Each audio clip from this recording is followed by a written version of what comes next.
orang yang lemah diangkat, orang yang yang derajatnya tinggi disamaratakan.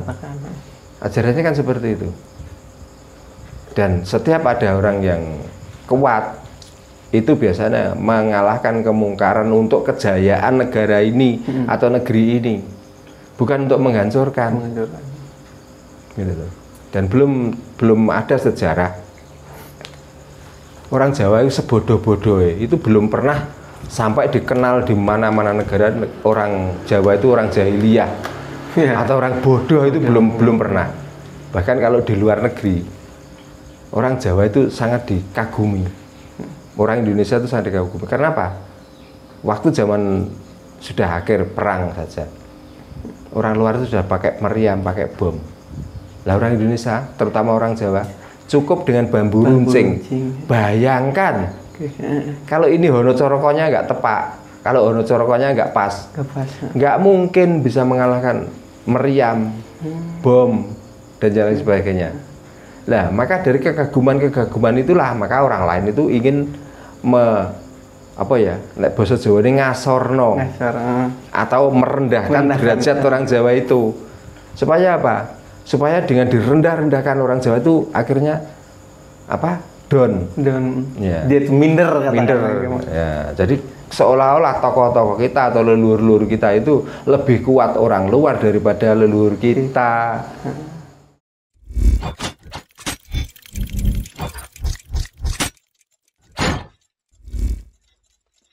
Nah, itu balik lagi tuh Mbah. Kan di situ tuh mengulas sedikit tentang bahwasanya Hono Coroko itu penemunya Aji Soko. Yeah. Nah, di situ mungkin dengan pandangannya beliau bahwa Aji Soko itu setelah Nabi Isa, sebelum Nabi Muhammad. Ya. Maka dari situ katanya kan Aji Soko itu dari beberapa literasi ada yang mengatakan dia itu Hindu Buddha dan dikatakan apa dan apa. Dan ini relate-nya itu dengan penjabaran Mbah sendiri pas pertemuan kita sebelumnya gitu Pak. Yeah. Bahwasanya dulu itu Islamnya Islam tauhid kan Mbah pernah dengar. Dan beliau juga mengatakan bahwa Aji Soko itu Islam, tapi Islamnya tauhid karena kan sebelum Nabi Muhammad belum ada syariat katakannya gitu. Tapi yang saya heran itu ketika Islam itu yang paling benar, Islam itu yang paling selamat dan lain-lain ketika dia itu menganut syariatnya. Nah, menurut Mbah sendiri itu sebagai pandang kita membahas tentang pandangan dari sana dan pandangan Mbah sendiri dari Jawa sendiri. Apakah seperti itu Aji Soko itu Mbah gitu? Ya namanya yang cerita saja zaman sekarang. Nah, Aji Soko itu zaman kapan? Jadi ya bisa menafsirkan yang macam-macam, boleh sah-sah saja, gitu loh. Contohnya gini loh, Prabu Brawijaya itu kita tuh sudah nggak mengetahui, ya kita sudah nggak tahu siapa tuh anak Prabu Brawijaya.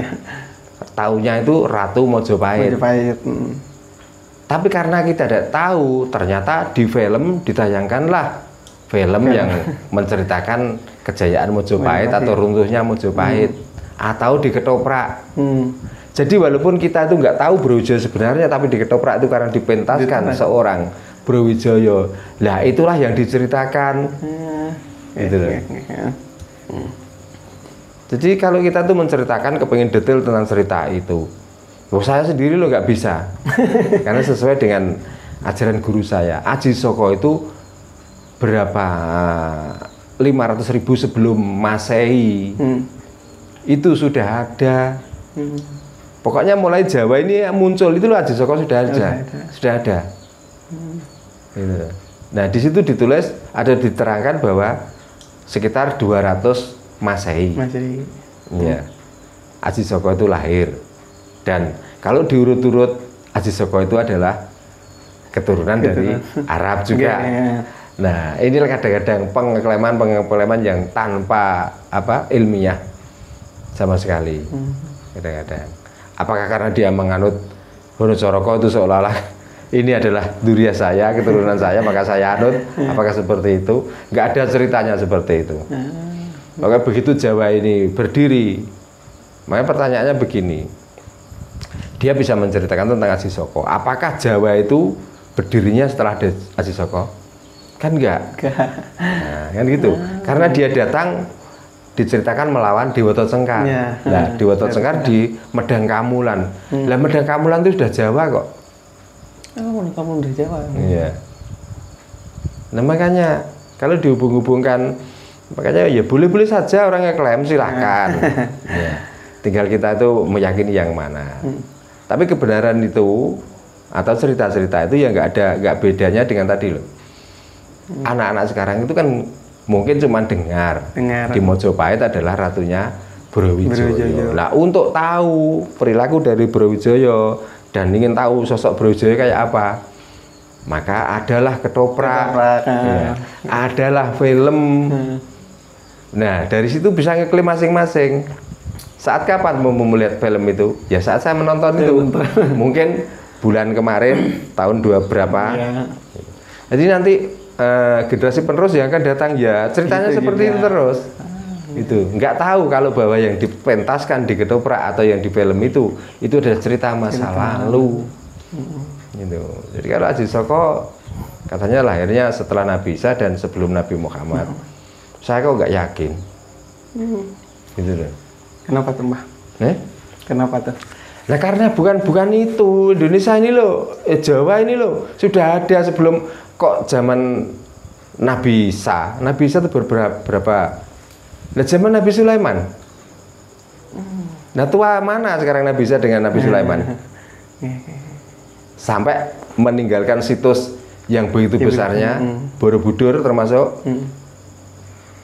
Sampai meninggalkan situs menjadi kota Sleman.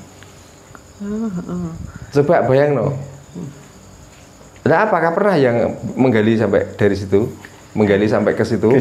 Ya, kan enggak toh.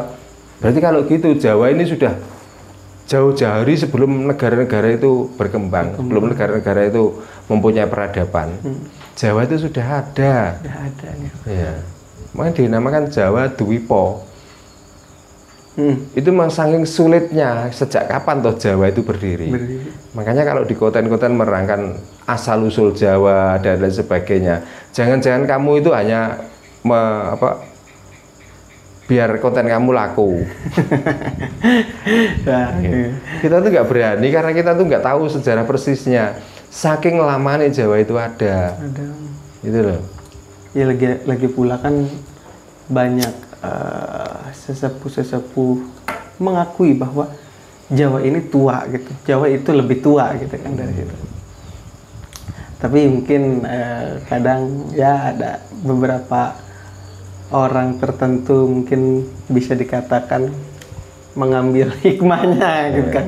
Ya masalahnya gini loh, kenapa toh Jawa itu saat diceritakan orang itu alergi? Nah itu. Ya karena orang itu mulai meletek, mulai bisa berkedip, mulai bisa bernapas. Itu sudah diajari ajaran dari luar itu loh. Sudah mulai takut nanti ini tahu Jawa. Makanya ajaran dari luar itu langsung dimasukkan. Sekarang nggak ada kok balita itu kepengen menyolahkan di sekolah Jawa itu nggak ada. Tapi kalau diajari ngaji pasti. Begitu dia bisa ngomong, bingung lagi golek guru ngaji.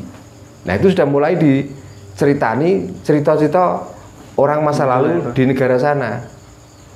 Yang Sokabat ini keras, yang Sokabat ini sekti, yang orang ini waktu dulu pandai. Seolah-olah orang inilah jalan satu-satunya menuju ke Tuhan, orang inilah yang nanti bisa memasukkan kamu di surga. Pasti diajari itu. Nah, karena terdogma seperti itu, maka Jawanya sendiri nggak pernah diajarkan bahwa di sini punya Bandung Bondowoso. Ya, di sini mempunyai Prabu Siliwangi. Ya, di Bojonegoro mempunyai Prabu Angkling Darmo. Nggak pernah itu diajarkan. Bahkan kadang-kadang saking mentalane, kalau anak kecil yang sudah menganut agama Islam kok belajar itu dianggap musyrik. Nah, ini loh yang sangat kurang ajar itu di situ. Nah, dan lagi yang miris itu bahwa cerita-cerita seperti Angling Dharma dan lain-lain. Malah orang-orang sekarang itu ketika mengajari anak kecil mungkin dengan ketidaktahuannya dia gitu dan terdogma mungkin yang bisa dikatakan bilang kalau cerita-cerita Jawa itu cuman cerita masyarakat atau dongeng doang, legenda, nah gitu Mas. Gitu. Kan dari narasi seperti itu tuh. Ya karena apa? Dengan pandangan sebelah mata, gitu. Karena piciknya mata hati orang Jawa itu sendiri. Karena dia lupa dengan situs-situs yang makanya kadang-kadang saya itu gini, pemerintah itu kenapa toh? Kok dia itu nggak mewariskan sejarah ini ke anak cucu, malah sekarang itu digempur. Contohnya kayak di Babat Gunung Pegat. Ini kan cerita yang luar biasa. Bahkan bisa dilihat kejadian, bukan dilihat, peninggalan kejadian waktu itu. Kayak apa? Seperti di Kecamatan Pelumpang, di Dempel, Karangkadempel. Nah, sampai sekarang ada peninggalan Kiai Bodronoyo atau Semar.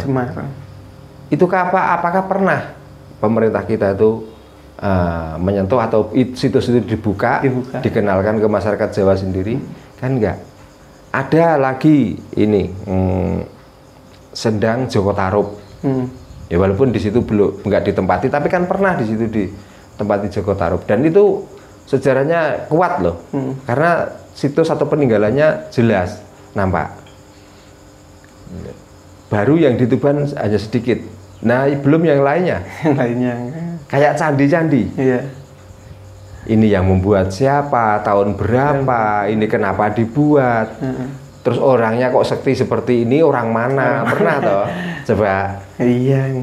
Orang yang lemah diangkat, orang yang yang derajatnya tinggi disamaratakan. Ajarannya kan seperti itu. Dan setiap ada orang yang kuat, itu biasanya mengalahkan kemungkaran untuk kejayaan negara ini atau negeri ini, bukan untuk menghancurkan. Gitu. Dan belum ada sejarah orang Jawa itu sebodoh-bodoh itu belum pernah sampai dikenal di mana-mana negara orang Jawa itu orang jahiliyah atau orang bodoh itu belum pernah. Bahkan kalau di luar negeri orang Jawa itu sangat dikagumi, orang Indonesia itu sangat dikagumi. Karena apa? Waktu zaman sudah akhir perang saja, orang luar itu sudah pakai meriam, pakai bom. Lah orang Indonesia, terutama orang Jawa, cukup dengan bambu runcing. Bayangkan kalau ini Hono Corokonya nggak tepak, kalau Hono Corokonya nggak pas, nggak mungkin bisa mengalahkan meriam, bom, dan lain sebagainya. Nah, maka dari kekaguman itulah maka orang lain itu ingin nek basa Jawa ini ngasorno. Atau merendahkan derajat orang Jawa itu. Supaya apa? Supaya dengan direndah-rendahkan orang Jawa itu akhirnya down. Ya. Dia itu minder. Ya, jadi seolah-olah tokoh-tokoh kita atau leluhur-leluhur kita itu lebih kuat orang luar daripada leluhur kita. Kita itu berdiri di negara kita sendiri. Kita itu bisa mendirikan negara-negara kita sendiri tanpa sumbangsih dari orang luar. Gitu. Tapi betapa cerita itu merendahkannya, cerita itu bahasa Jawa ini ngasorno itu, sehingga orang-orang Jawa sendiri dengan dengar suara itu terus don karepe dhewe mengikuti, meyakini bahwa kita itu seolah-olah sumbangsih orang dari luar itu, seolah-olah nggak ada orang kuat, seolah-olah nggak ada orang yang tahu Tuhan kecuali orang-orang dari luar itu. Sehingga di sini walaupun dia itu belum paham tentang sejarah orang-orang luar itu, mengaguminya. Lah tokoh-tokoh kita sendiri, kita nggak usah jauh-jauh. Kita menempati di kota Tuban. Apakah kita itu pernah menyanyikan nyanyian pujian untuk orang pendiri Tuban? Kan nggak pernah toh? Apakah kita pernah mengkholi pendiri-pendiri Tuban? Kan nggak pernah. Lah kita hanya bisanya menikmati di sini pola sak enake dhewe, ya. Mau begini yang penting dapat uang. Kadang-kadang kita tuh ribut tentang Tuhan, tapi ujung-ujungnya uang. Lah mendingan gitu ya nyembah duit wae wis karuan. Gitu loh. Ngotot-ngotot mendelik sampai lehernya keluar ininya segini loh. Apa tujuannya? Apakah itu enggak uang? Apakah itu enggak menikmati jasa-jasa orang yang mendirikan negara ini? Tapi kenapa yang diagung-agungkan, yang digembor-gemborkan sampai ngotot-ngotot sampai mendelik sampai murah-murah itu pasti orang sana? Dan ini loh kadang-kadang makanya ya masih bersyukur lah. Ya walaupun ini belum semua, tapi sudah ada orang-orang luar itu yang kagum dengan ajaran Wonocoroko itu, yang sedikit sudah memahami tentang Wonocoroko.